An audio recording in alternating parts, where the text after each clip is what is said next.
আসসালামু আলাইকুম। মাটির চুলোয় রান্নাবান্না চ্যানেলে আপনাদের সবাইকে স্বাগতম। আজ আমি বাটা মশলায় সবথেকে সেরাভাবে মাছ ভাজা করে দেখাবো। ভাত, পোলাও, খিচুড়ি সবটার সাথে এই মাছ ভাজাটা খেতে দারুণ মজার হবে। বাসায় মেহমান আসলে যদি এইভাবে বাটা মশলায় একবার এই মাছ ভাজাটা মেহমানরা খায়, তাহলে মেহমানরা এই মাছ ভাজার স্বাদ কখনোই ভুলতে পারবেন না। এইভাবে মাছ ভাজাটা করলে সবথেকে সেরা আপনার মাছ ভাজাটাই হবে। যেহেতু আমি বাটা মশলায় মাছটা ভেজে নেব, তার জন্য আমি এখানে নিয়েছি মাঝারি সাইজের একটা পেঁয়াজ, আর নিয়েছি 5টা কাঁচামরিচ, আর আমি নিয়েছি 1 টুকরা আদা, আর নিয়েছি একটা রসুনটা আমি কোয়া করে নিয়েছি। এখন আমি পেঁয়াজ, মরিচ, রসুন আর আদা পানি দিয়ে পরিষ্কার করে ভালোভাবে ধুয়ে নেব। অনেকভাবেই তো মাছ ভেজে খেয়েছেন, কিন্তু এভাবে বাটা মশলা হয়তো প্রথম দেখছেন। পেঁয়াজ, মরিচ, রসুন, আদা ধোয়া হয়েছে। এখন আমি এগুলো পানি থেকে উঠিয়ে নিব। আজকে আমি কার্পু মাছ এই বাটা মশলায় ভেজে নেব। এখন আমি পাটায় আদা আর রসুনগুলো মিহি করে বেটে নিব। আমি আদা রসুনটা একটু থেতো করে নিব, তাহলে সহজেই এই আদা রসুনটা ভালোভাবে বেটে নেওয়া যাবে। আদা রসুন বাটা হয়েছে। এখন আমি আদা রসুন বাটাটা উঠিয়ে নিব। তারপর আমি এখানে যে মাঝারি সাইজের একটা পেঁয়াজ পরিষ্কার করে ধুয়ে নিয়েছিলাম, সেই পেঁয়াজটাও আমি এখন একদম মিহি করে বেটে নিব।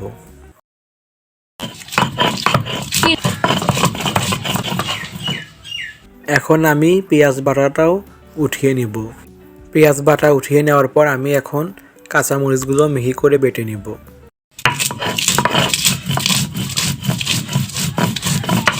কাঁচামরিচগুলো বাটা হয়েছে। এখন আমি এই কাঁচামরিচ বাটাটাও উঠিয়ে নিব।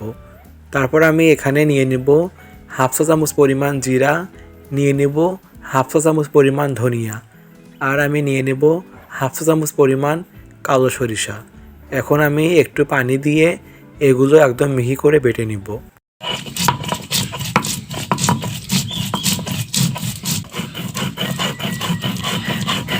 জিরা, ধনিয়া, সর্ষে বাটা হয়েছে। এখন আমি এগুলো পাটা থেকে উঠিয়ে নিব। আমার সবগুলো মশলা বাটা হয়েছে। এখন আমি এখানে নিয়েছি কার্পু মাছ। আমি মাছগুলো পিস পিস করে কেটে নিয়েছি। আমার এখানে 7টা মাছের পিস আছে। আমি মাছগুলো একদম পরিষ্কার করে ভালোভাবে কেটে বেছে ধুয়ে নিয়েছি। এখন আমি এই মাছের মধ্যে দিয়ে দেব 1 চা চামচ পরিমাণ লবণ। তারপর আমি দিয়ে দেব 1/2 চা চামচ পরিমাণ হলুদ। প্রথমে আমি লবণ আর হলুদ দিয়ে মাছগুলো একদম ভালোভাবে মেখে নেব। দেখুন আমি কিভাবে মাছগুলো মেখে নিচ্ছি। আমি আগে এখানে বাটা মশলা ব্যবহার করব না। লবণ হলুদ দিয়ে কিছুক্ষণ মাখার পর আমি এর মধ্যে বাটা মশলাগুলো ব্যবহার করব। এখন আমি এর মধ্যে একে একে কাঁচামরিচ বাটা, পেঁয়াজ বাটা, আদা রসুন বাটা, জিরা, ধনিয়া, সর্ষে বাটা, এগুলো সব বাটা মশলা দিয়ে আমি মাছের সাথে একদম ভালোভাবে মেখে নেব। দেখুন আমি কিভাবে মেখে নিচ্ছি। এভাবে একদম ভালোভাবে মাছগুলো মেখে নিতে হবে মশলার সাথে। এখন আমি এই মশলা মাখানো মাছটা আধা ঘন্টার জন্য রেখে দেব। আপনাদের হাতে সময় না থাকলে 10 থেকে 15 মিনিটের মধ্যে রাখতে পারেন। তাহলে মাছের মধ্যে মশলাগুলো ঢুকে যাবে আর মাছটা পোড়া পোড়া হবে না, খেতেও ভালো লাগবে। দেখুন আমার আধা ঘন্টা পরে মাছগুলো কত সুন্দর হয়েছে। এখন আমি চুলায় একটা প্যান বসিয়ে দেব। প্যানটা অবশ্যই আগে থেকে গরম করে নেবেন, তাহলে মাছগুলো আটকাবে না।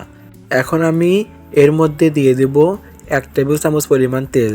তেলটা ভালোভাবে গরম করে নিয়ে আমি এর মধ্যে একে একে মাছগুলো ভাজার জন্য দিয়ে দিব।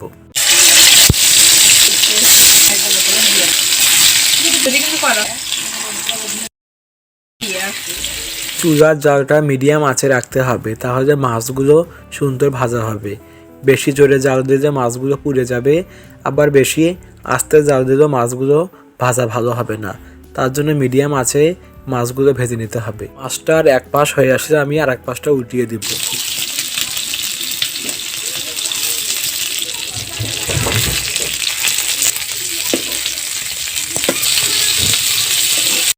আমার মাছ ভাজাগুলো হয়েছে। দেখুন আমি কিভাবে মাছগুলো ভেজে নিয়েছি। এরকম লাল লাল করে আমি মাছগুলো ভেজে তুলে নিব। এভাবে আপনারা যে কোনো মাছ ভাজতে পারবেন বাটা মশলায়। আমি এখানে কার্পু মাছ নিয়েছি, আপনারা চাইলে রুই, কাতল যে কোনো ধরনের বড় মাছ এভাবে ভাজতে পারবেন। আশা করি আজকের এই মাছ ভাজা রেসিপিটা আপনাদের অনেক ভালো লেগেছে। এভাবে আমার মতো আপনারা যে কোনো বড় মাছ বাটা মশলায় খুব সহজেই ভেজে নিতে পারবেন। ইনশাআল্লাহ আপনাদেরও ভালো লাগবে। আপনারা দেখেই বুঝতে পারছেন যে মাছ ভাজাটা কত সুন্দর হয়েছে। আমার এই ভিডিওটি ভালো লাগলে অবশ্যই আমার চ্যানেলটি সাবস্ক্রাইব করে পাশেই থাকবেন আর লাইক কমেন্ট শেয়ার করতে ভুলবেন না। তো বন্ধুরা, আজকে এই পর্যন্তই।